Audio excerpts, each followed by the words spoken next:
Thank you, Lord. Purihin ng Panginoon. Ang sarap magpuri sa Panginoon. Kapag tinitingnan ko na si Ginapay mag-awit, naalala ko si Pastora nun. Sila halos magkaawit kasi niyan.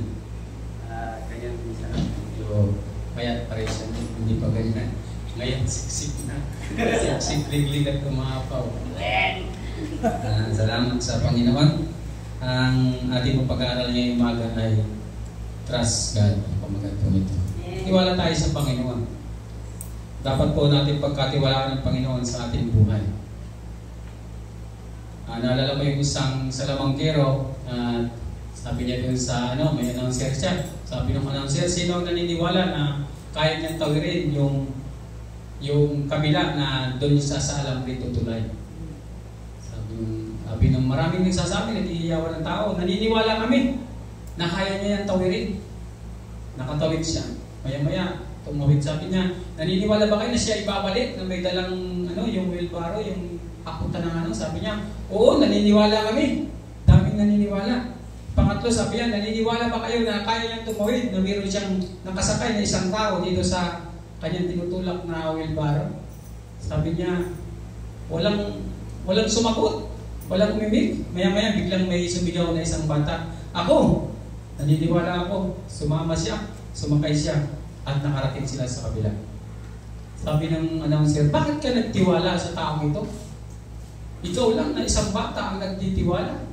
Sabi niya, kaya ako nagtiwala sa kanya kasi siya ay aking ama.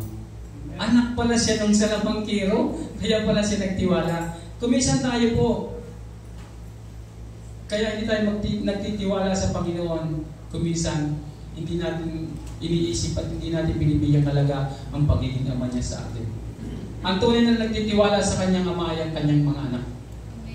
Kaya dapat po tayo magkaroon ng tiwala na 100% sa Panginoon para po tayo ay magtagumpay at maitawid tayo sa gusto ng Panginoon na dapat nating kalalagyan. At tandaan niyo, pag ang Panginoon ang inuna natin, makakaranas tayo ng kasaganaan. Sabi nga ni Paul kanina, kung ikaw ay nakaposisyon, mararanasan mo yung kasaganaan na gustong ibigay ng Panginoon sa atin. Naalala niyo ba sa isang kagubatan? Bakit ang hari ng kagubatan ay layon? Bakit hindi elepante? Kasi mas malaki yung elepante, di ba? Mas malaki yung giraffe. Bakit yung mga leon ang hari ng kagubatan? Bakit sila? Maliliit lang naman sila kung titignan mo.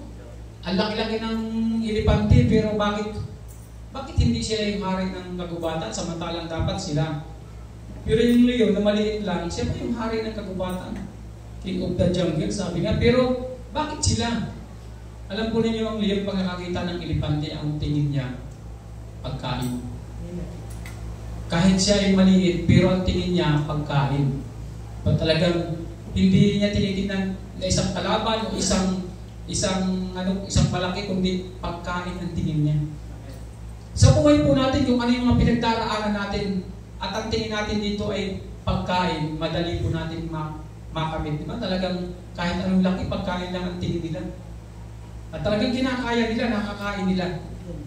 Tayo po, alam ng kalaban natin, alam ni Satanas na tayo ay anak ng Diyos. At alam mo sa sarili mo na ang lahat ng iyong sinasabi ay pinakikinggan ka ng Panginoon. At yun ang gustong i-demolish ni Satanas sa atin, na pinapamukha niya sa atin na hindi ka pinakikinggan ng Diyos. Ang katotohanan na tayo po'y pinakikinggan ng Panginoon, ang lahat ng ating hinihiling, panalangin ay patuloy pong ibinibigay ng Panginoon. Ang ating binabanggit ay pinapakinggan ng Panginoon kasi siya ay ating Ama. At tayo ay nagtitiwala sa Kanya. Pag tayo nagtitiwala sa Kanya, lahat ng yun ay pwede natin makamit at tayo ay pinaniniwalaan ng Panginoon. Kaya takot na takot siya kasi alam niya na pag tayo tumawag sa Diyos, pakikinggan tayo kasi tayo ay anak ng Panginoon. Tayo ay iingatan ng Panginoon.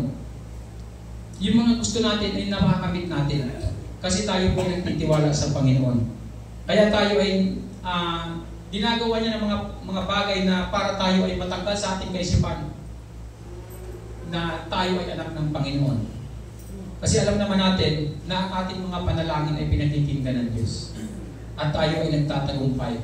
Kaya po napakahalaga na alam natin ang ating kalagayan bilang mga anak ng Diyos. Alam natin kung paano tayo magkakaroon ng pagpapala na mula sa Panginoon. Kaya pong ibigay ng Diyos yan, mga bagay na yan.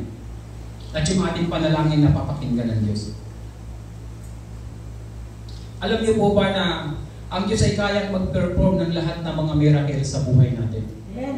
Tama yung sinasabi ni Paul kanina. Kung ikaw ay nakaposisyon sa isang lugar na dapat mong posisyonan, makakamit mo yung pagpapala. Kasi kayang mag-perform ng Panginoon ng mga pagpapala para sa atin pag tayo po ay nasa tamang lugar at tamang lugar na dapat natin kalagyan. Pero kung tayo po ay papunta lagi doon sa Tarsis, huwag kang mag-speak ng miracle sa buhay mo. Si Judas po nung siya tumakas, siya po ang gumastos ng pamasahin niya papunta doon sa Tarsis.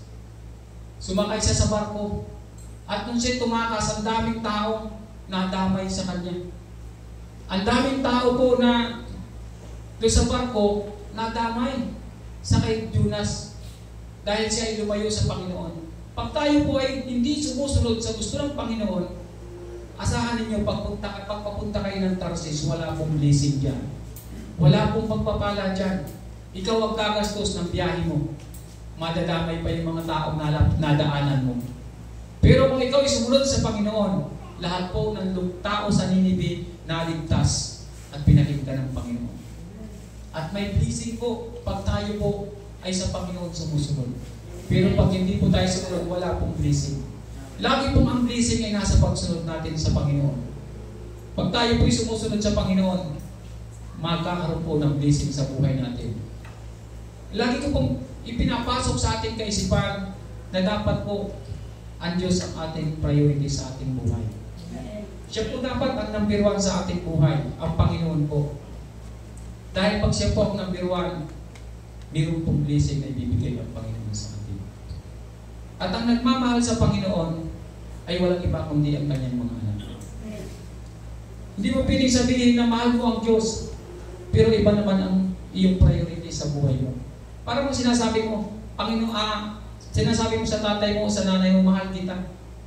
Pero hindi mo naman lang nadadalaw ang iyong magulang. Hindi mo man lang nabibigyan. Ang katuwiran mo, sa kanya ako magbibigyan pag nakaluwag-luwag. Kailan ka ba nakaluwag? Dapat po, kasama yan sa budget. Dapat hindi yung pag nakaluwag-luwag. Ay, paano kung hindi ka makaluwag? Habang buhay, hindi ka makakatulong. Kasama po yan para po ang pagpapala ay tuloy-tuloy na ibinibigay ng Panginoon.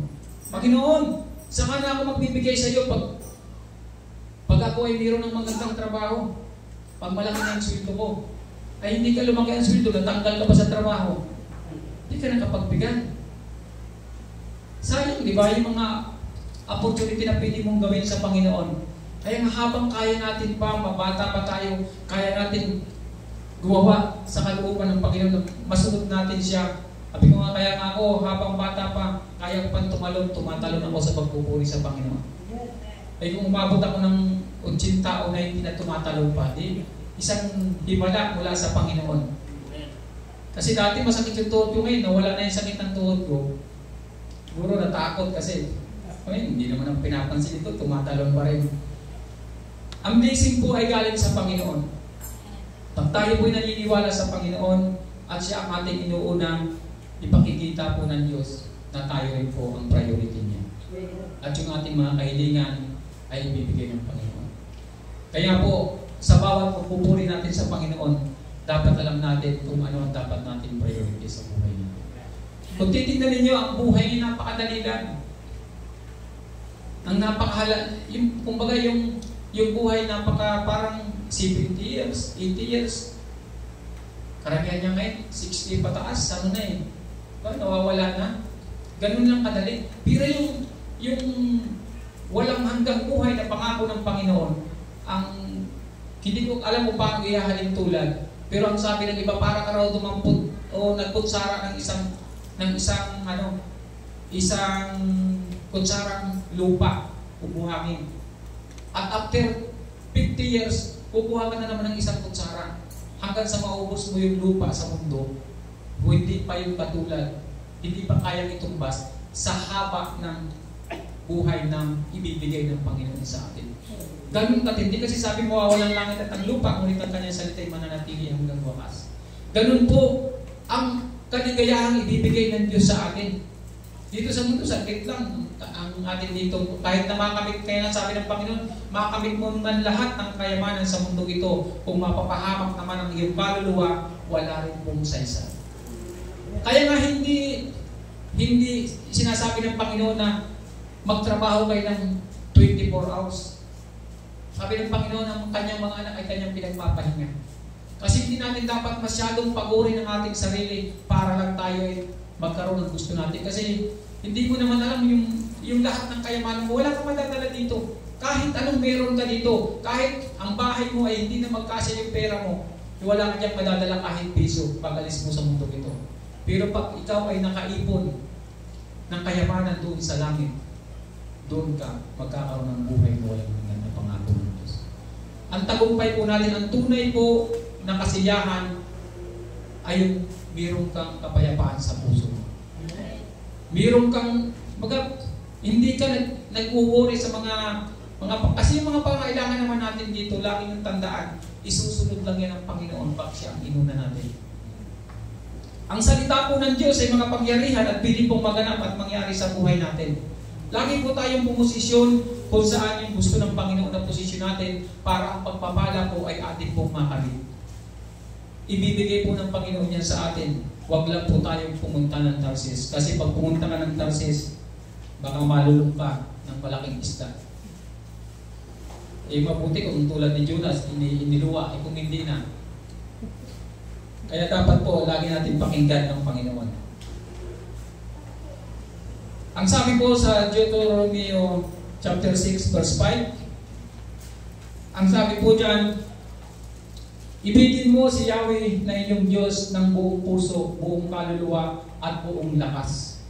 Paano ba natin iniibig ang Panginoon? Totoo bang iniibig natin ang Panginoon? Totoo bang mahal natin ang Diyos? Totoo ba na siya talaga ang number 1 sa ating buhay? Totoo ba na, Lord, ikaw ang priority ko? Napakahalaga po na priority natin ang Panginoon. Mahalaga yung mga bagay dito. Sabi nga, alin ba ang importante o priority mo? Importante yung mga bagay. Importante ang pamilya mo, importante ang trabaho mo, importante ang kalusugan mo, importante yung mga bagay na gusto mo, importante yung tahanan, importante yung sasakyan, pero dapat po ang Diyos ang ating priority. Amen. Kasi ang sabi ng Panginoon, kung sino man ang nagmamahal sa kanyang magulang, sa kanyang mga kapatid na babae, lalaki, nang higit sa akin, maging ang kanyang buhay, ay hindi karapat-dapat na maging alagad ko. Kaya nang sabi ng Panginoon, deny yourself.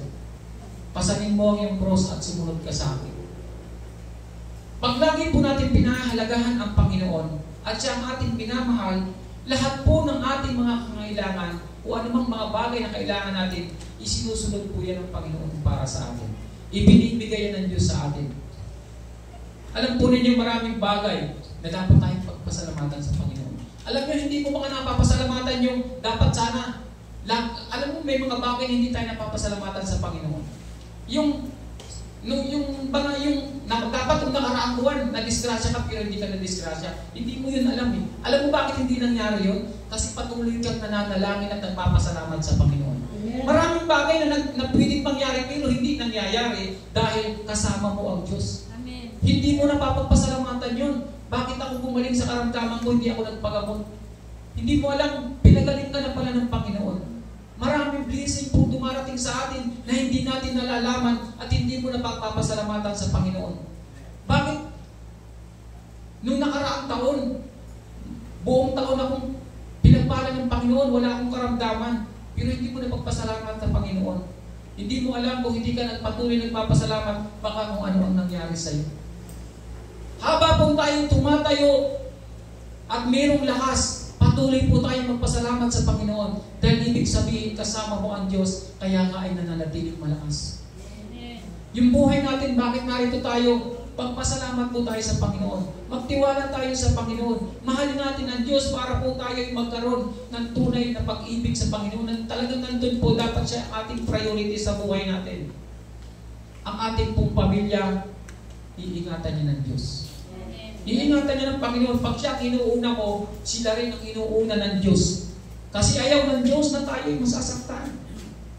Pag inuna mo ang Panginoon, lahat ng mahal mo sa buhay at lahat ng kailangan mo ibibigay ng Diyos. Kasi ayaw ng Diyos na masasaktan ang kanyang minamahal na mga anak. Siyempre kung mapapahamak ang iyong asawa, ang iyong anak, masasaktan ka at hindi yun pababayaan ng Panginoon na mangyari sa iyo. Kaya yung proteksyon ng Panginoon, pag minamahal mo siya ng higit sa iyong magulang, higit sa iyong mga anak, higit sa iyong trabaho, mas pagpapalain ka ng Panginoon at iingatan ng Diyos ang pamilya mo. Kasi hindi mo kayang ingatan ang pamilya mo kasi kahit ang buhay mo kung hindi ang Diyos. Amen. Pero pag yun po ay yung binibigyan ng halaga, yung salita ng Panginoon, yun pong gusto mong ingatan sa buhay mo, ang Diyos ang mag-iingat niya. Yung mga mahal mo sa buhay, siya ang mag-iingat. Siya ang magbibigay ng proteksyon. Laging may angel na nakaabang. Laging may anghel na nagbabantay sa kanila. Laging sinasabi ng Panginoon, bantayan nyo yung mga anak ng anak ko kasi ayaw ko na sila'y mapapahama kasi masasaktan ng aking anak. Iingatan po yan ng Panginoon. Bakit pinagpala mga Israelita? Gawa lang ni Abraham, sabi niya, kung hindi dahil sa kanya, hindi niyo ito maranasan. Amen. So alam natin na kung paano ingatan ng Panginoon ang ating ari-arian, ang ating pamilya, alam mo dapat kung ano ang iyong ginagawa. Dapat inuuna natin ang Panginoon. Paano masasabing inuuna ang Panginoon? Dapat po wag yung kung may time lang. Dapat magbigay tayo. Hindi natin piling sabihin, wala akong time. Lahat po tayo tag 24 hours sa bawat isa. Mayaman at mahirap, meron tayong 24 hours. Magkaroon po tayo ng time sa Panginoon. Tayo po'y magkaroon ng time. Kung mayroong gawain ng Panginoon, pili tayo kumalit kung kaya natin. Kung wala, maglagay tayo ng isang altar sa ating kwarto o sa ating tahanan na doon tayo lumuluhod sa Panginoon. Maglagay tayo ng isang area sa ating bahay, doon ka mananalangin. Magtiwala po tayo sa Diyos. Mahalin natin ang Panginoon. Wala pong ibang masarap gawin kundi ang pagmahal. Pagmahal mo ang Panginoon, mamahalin ka niya. Sabi ko nga, Lord, yung gusto kong gawin sa lugar na ito, Panginoon, alam ko, ikaw ang magbibigay ng katuparan. Salamat sa Panginoon. Tandaan ninyo, pag inuna nyo ang Diyos, kayo rin po ang uunahin ng Panginoon. Kayo rin ang pagpapalain ng Diyos. Ibibigay ng Panginoon yung mga para sa atin. Kahit hindi mo ito pinaghirapan, tandaan nyo, ibibigay ng Diyos sa atin. Kahit hindi mo pinagtrabahuhan, ikaw ang makikinabang. Bible po ang nagsabi ang salita ng Panginoon. Hindi po tayo at hindi po ako. At sabi po sa verse 6, ibigay mo sa Yahweh ang mga utos niya ay itanim ninyo sa inyong puso. Mahal mo ang Panginoon, dapat itanim mo sa iyong puso ang kanyang mga salita. Sabi, itanim mo sa iyong puso ang mga utos niya ay itanim ninyo sa inyong puso. Yung mga utos ba ng Panginoon ay tatanim ba natin? Ito ba ay ating nasusunod? Napapangalagaan ba natin ito? Yung pong palatandaan ng pagtitiwala natin sa Panginoon. Pag tayo po ay sumusunod sa kanyang mga utos. At ang sabi po sa 7, sabi sa verse 7, ituro ninyo ito sa inyong mga anak. Pag-aralan ninyo ito sa inyong tahanan, sa inyong paglalakbay, sa inyong pagtutulog sa gabi, at sa inyong pagbangon sa umaga. Ituro po natin sa ating mga anak. Dapat po itinuturo natin. Pag-aralan natin araw-gabi. Kahit tayo nasaan, kahit tayo naglalakbay. Kaya nga sabi ko, kung meron kang Biblia, dalahin mo sa pag-alis mo. Para makapagbasa ka, kung may time na meron kang area na piling mapahingahan. Kausapin mo ang Panginoon. Ang sabi ng Panginoon, pag ikaw ay pananampalataya, sinlaki ng butil ng mustasa, kaya mong ilipat yung bundok sa dagat. Yun po yung hiwaga. Alam niyo po, pag mayroon kayong pananampalataya, mayroon pong hiwaga na nangyayari at nagaganap sa ating kapaligiran na pabor sa iyo. May mga bagay pong nangyayari. May mga power o kapangyarihan nangyayari sa ating kapaligiran at yun po ay kapangyarihan ng Panginoon kung paano kanyang pagpapalain. May nagaganap po ng mga bagay na hindi mo kayang unawain. kung paano dumarating yung pagpapala sa buhay mo. Kaya nga sabi ng Panginoon, kaya kong inyong ilipat sa dagat ang bundok. Ganun po ang kapangyarihan ng Panginoon. Pag tayo mayroong pananampalataya at nagtitiwala sa Panginoon, magbabago po talaga ang pananaw ng baga, ang asta mo magiging iba. Kasi alam mo, mayroong ka Diyos na mga pangyarihan. At kayang gawin itong mga gusto mo na hinihiling mo sa Panginoon. Dapat po, ganun tayo. Dapat po inaangkin natin na tayo ay mga anak ng Panginoon. At sabi niya, ituro ninyo, sabi niya, ituro ninyo ito sa inyong mga anak.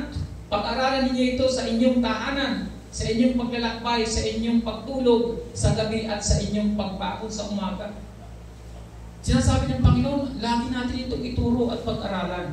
At ang sabi po sa ipulupot ninyo ito sa inyong mga kamay bilang tanda, itali sa inyong noo. Sabi sa 9, isulat sa mga hamba ng pintuan ng inyong bahay at mga tarangkahan. Lahat na lang po sinasabi ng Panginoon, dapat itong kanyang mga salita ay maging buhay na natin. Dapat ganito tayo nagtitiwala sa Panginoon. Dapat po ito ang ating priority sa buhay natin. At magaganap po yung mga bagay na himala sa ating buhay, mangyayari ito at mangyayari. Ibibigay at ibibigay ng Panginoon yung tagumpay na hinahanap mo.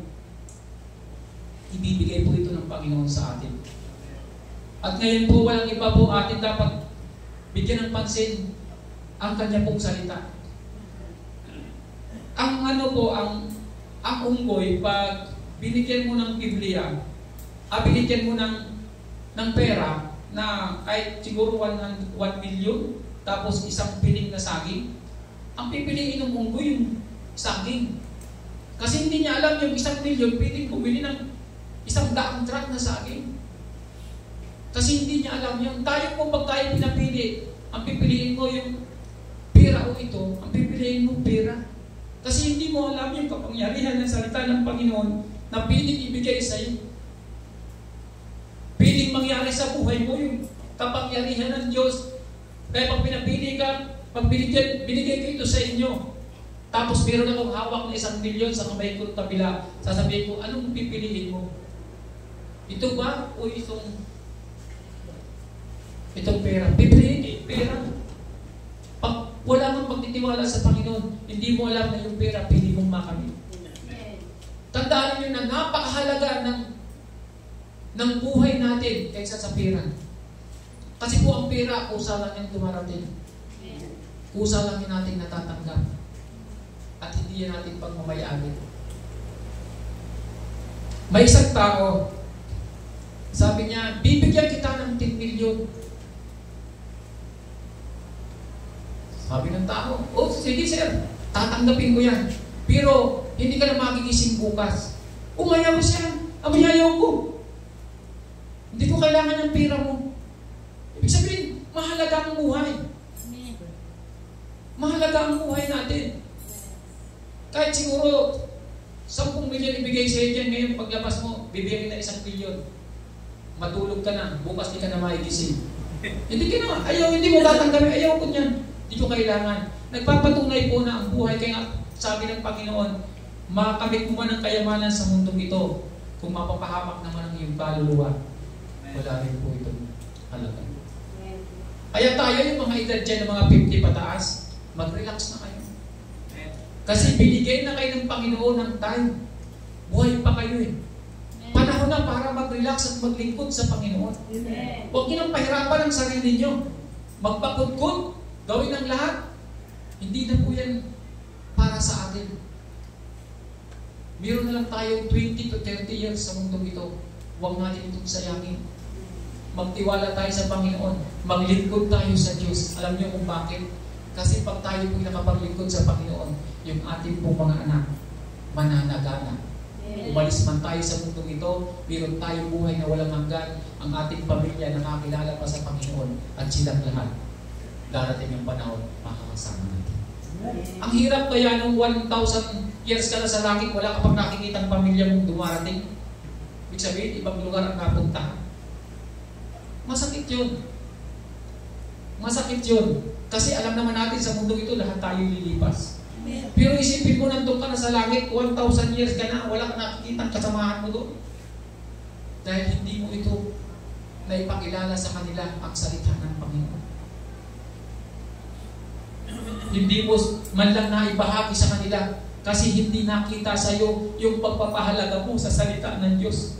Hindi nakita sa iyo kung paano mo pinaglalaban sa iyong puso at sa iyong isip na dapat priority natin ng Diyos dito sa ating pamilya, dito sa ating buhay. Dapat sa priority natin. Hindi mo lang man ay papaliwanag sa iyong mga anak na ito ang pinakamahalaga anak dahil after ng buhay na ito, yun po ang tunay na buhay. Tandaan ninyo na pag nawala ang katawang ito, mayroong isang aalis dito at walang iba kundi yung buhay. At alam ko na yung buhay na yun ay may pupunta mas maganda kaysa sa katawang ito. Yun po ang mahalaga sa buhay natin. Pag yun po ang binigyan natin ng priority, yung meron sa mundong ito at gusto mo 100% ibibigay ng Diyos. Gusto mo makapagtapos, ibibigay ng Panginoon sa iyo. Gusto mo magkaroon ng kayamanan, ibibigay ng Diyos. Pero tandaan mo, lahat ng nandito lang. Kaya nga pinuri ng Panginoon yung katiwalang, tusok katiwala. Sabi ng katiwala, ilan ba ang utang mo sa aking amo? 100 na sako ata ng trigo yun. Dahil mo dito yung kasulatan, lagay natin yan, 50 lang. Pinuri ng amo niya, pinuri ng Panginoon, sabi niya, dapat ganyan kayo umawang ng kayamanan sa mundo. Maubos man yan dito, pero nakaibong kayo ng kayamanan sa langit. Kaya dapat mayroon po tayong balance na pamumuhay. Huwag po natin masyadong abusuhin ang ating katawan. Yung lakas na binibigay ng Panginoon, huwag mo masyadong abusuhin. Yung tama pong, kaya nga sa government, 60, resign na. Kasi, ibig sabihin nung kailangan mo nang magpahinga. Kailangan mo nang mag-relax. Alam mo kung bakit yun ang ginawa ng gobyerno? Kasi ang buhay natin ay buhay mula sa Diyos. Ibig sabihin yun ay dapat ginagamit mo na sa Panginoon. Dahil binigyan ka pa ng time ng Lord ng ganun time. Gamitin mo na ito sa Panginoon. Nagawa mo na sa mundo yung dapat mong gawin. Gamitin mo na ito sa Panginoon. Pero mas mapalad yung mga bata na ngayon pala nagtitiwala na sa Diyos. Nagtitiwala na sa Panginoon. At ang sabi po sa verse 9, isulat sa mga hamba ay sa verse 10, malapit na kayong dalhin ni Yahweh sa lupaing ipinangako niya sa inyong mga ninunong, sina Abraham, Isaac at Jacob. Maninirahan kayo sa malalaki at magandang lungsod na hindi kayo ang nagtatag. Ganun po yung kabaligtaran, yun po yung totoong ibibigay ng Diyos sa atin pag siya ang ating idunat, siya ang ating minahal. Ang sabi po sa 11, sabi nga sa verse 11,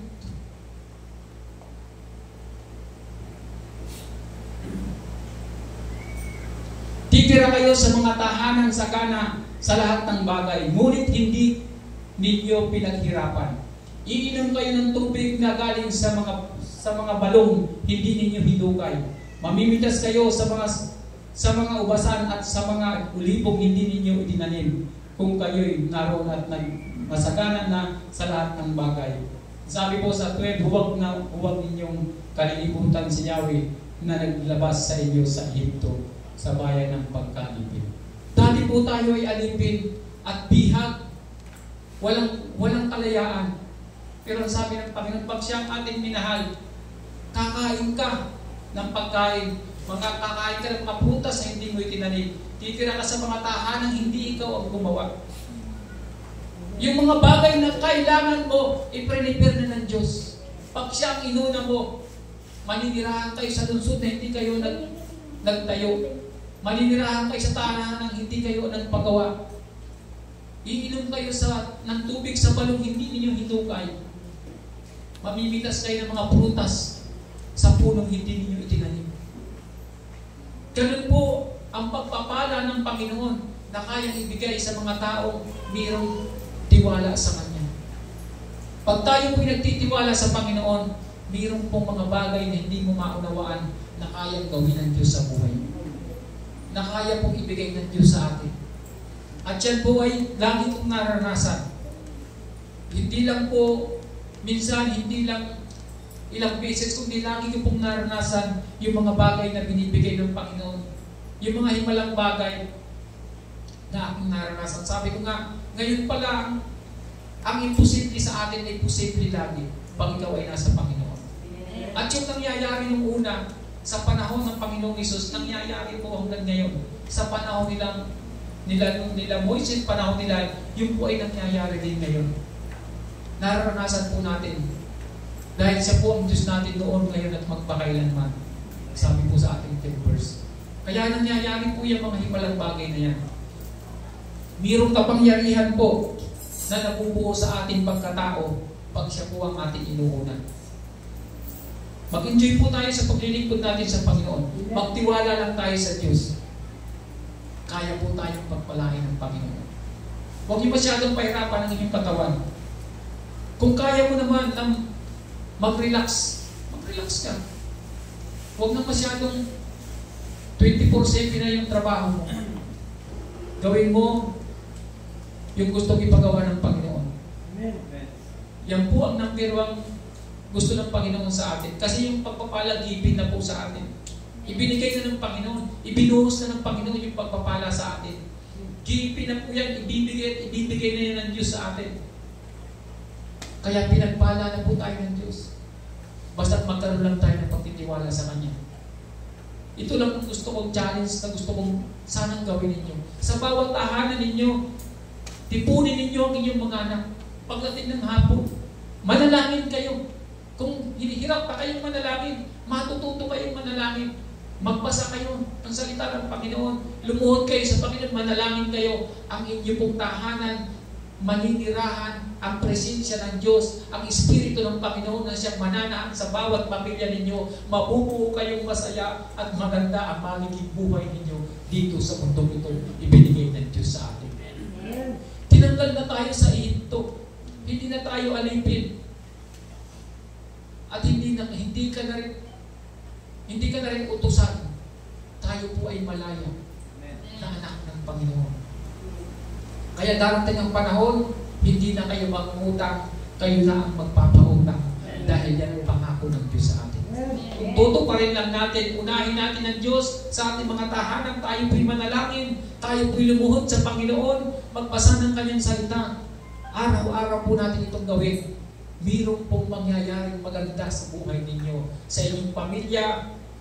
1 taon lang pinakamatagal, magkakaroon po ng magandang resulta ang gagawin ninyo. Ibibigay po ng Diyos yan, yung mga kailangan ninyo.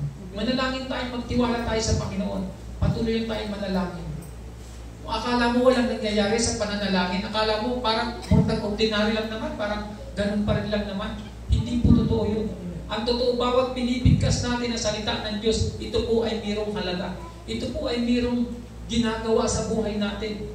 Patuloy po tayong inaayos ng Panginoon pag tayo po ay patuloy na nananalangin.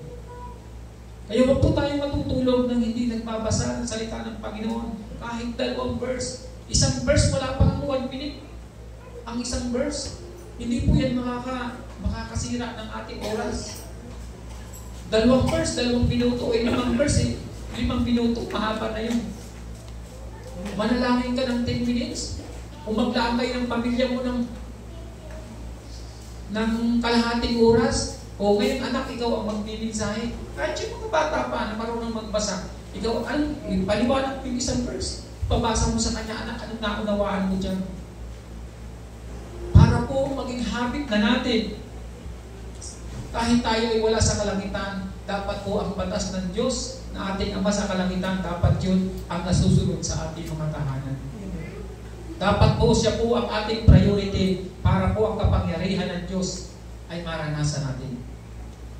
Bakit ko po lagi itinuturo sa inyo na gawing priority ang Diyos at lagi pong may panalangin sa ating tahanan kasi alam ko ito ang magliligtas sa pamilya ninyo. Ito ang magbibigay ng proteksyon, pagpapala sa bawat pamilya na naririto. Kasi hindi ko kayang ingatan sa bawat oras. Pero pag sinunod nyo ang sinasabi ng Panginoon na kayo manalangin at magtiwala sa Kanya, kayang-kaya kayong ingatan ng Diyos kasama ang inyong buong pamilya, kaya pa kayong pagpalain ng Panginoon.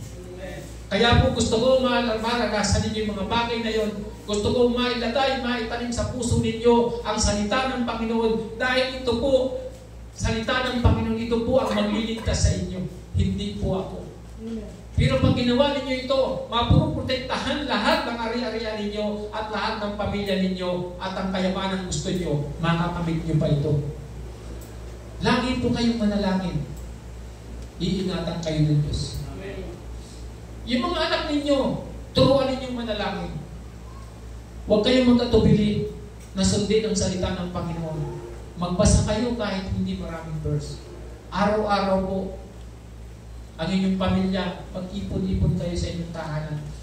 Magbigay kayo ng time. Sabihin niyo sa pamilya niyo, sa mga anak niyo, anong time ba pili kayo? Magbuo kayo at manalangin kayo araw-araw. Yan po ang napakahalaga na kailangan natin bilang mga anak ng Diyos. At yan po ang magkakaroon po ng kapangyarihan sa atin. Mamiminti natin ang ating pong relasyon sa Panginoon. At yung mga gusto mong hihingin sa Panginoon, kusa lang po ibibigay ng Diyos. Darating ang darating po yan. Manalangin po tayo. At minsan, habang kayo nananalangin, habang tumatagal, nagkakaroon ng isang espiritu ang inyong tahanan. Wala na pong away. Wala na pong gulo. Wala na pong pagtatalo. Kasi ang espiritu ay iisa na. At yun po ang gumagalaw sa tahanan ninyo, sa isip ninyo. Wala na pong away. At ang pagpapala po ng Panginoon, doon po bubukal sa mga pagkakataon nyo. Ibibigay po ng Diyos. Kaya salamat sa kanyang mga salita. Sana po, lalong lumalim ang pagkakilala natin sa Panginoon. Wala pong imposible sa Diyos. Mahalaga po na alam natin ang ating karapatan bilang mga anak niya.